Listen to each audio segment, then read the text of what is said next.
Miss Barnes, I know that someone told you that you would be arrested, but I promise you, they were lying.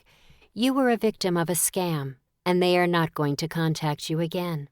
If anyone was going to be making an arrest, it would be me, and you have done nothing wrong. Besides being naive, I thought. I paused to allow the inconsolable woman on the phone to repeat one more time how upset she was. Of course she was upset. She sent $5,000 via Western Union to a scam artist whom I would never be able to locate. It wasn't that I couldn't do my job.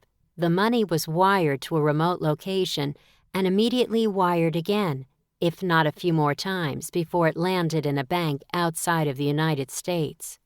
These particular cases frustrated me to no end. Internet scams were a dime a dozen these days, and for the most part, all I could do was make a record of the information. I'd send the victims over to the Internet Crime Complaint Center and tell them to file a report there. More and more people were becoming victims of scams, but no matter how much I preached to our residents or posted warnings on our social media pages, more victims called in each week.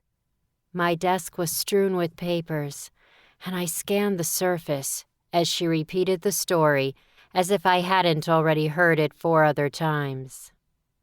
I had 3 cases I needed to type follow-up reports for and 2 people to call in for interviews on a theft investigation.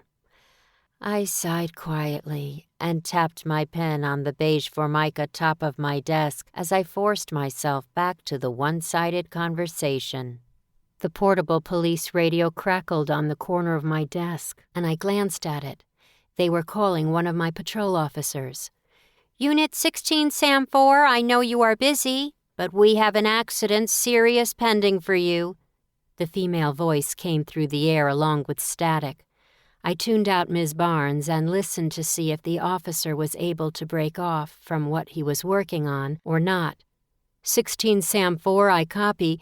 Can you see if another unit can assist on that? I'm going to be tied up here for a little while. Sergeant Jerry Johnson, one of the 2 officers working the street this afternoon, answered. I snatched the portable radio off my desk. I was saved. 16 David 61, I'll take that, I replied as I put the microphone to my mouth. Miss Barnes, I'm sorry to interrupt you, but I have to go. We have an emergency that I need to respond to. I heard her say okay, but the phone was already on its way back to its rest. I could apologize for my abrupt end later. I stuck my arms into the sleeves of my patrol jacket while I made my way to the exit door and heard the dispatcher advise that it was 1 car in a ditch with 2 occupants. I acknowledged her transmission and jumped into my silver unmarked police car.